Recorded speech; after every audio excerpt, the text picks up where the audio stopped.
আসসালামু আলাইকুম। শব্দ শুনেই বুঝতে পারছেন কতটা ক্রিস্পি হয়েছে। আর এই রকম মজার একটা চিপস বাড়িতে তৈরি করতে আপনার সময় লাগবে মাত্র 5 মিনিট। একটা কড়াইতে মিডিয়াম আঁচে তেল গরম করে নিয়ে আপনাকে এই রকম একটা কাটার খুঁজে বের করতে হবে যেটার ব্লেড খুব ধার। তারপর বড় একটা আলু নিয়ে ঠিক যেভাবে করছি ওইভাবে সরাসরি তেলের উপর আলু কেটে চিপসের আকার করে ফেলতে হবে।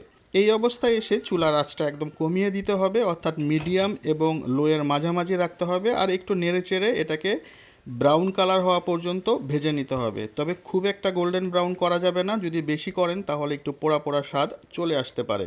আর যখন হালকা ব্রাউন হতে শুরু করবে ওই অবস্থায় তুলে নেবেন। ব্যাস, বাড়িতে তৈরি হয়ে যাবে মজাদার আলুর চিপস, যেটা বাচ্চারা খুব বেশি পছন্দ করে। এরপর এর মধ্যে পছন্দ মতো চাট মশলা মিশিয়ে পরিবেশন করুন। বাচ্চারাও খুশি, আপনিও খুশি।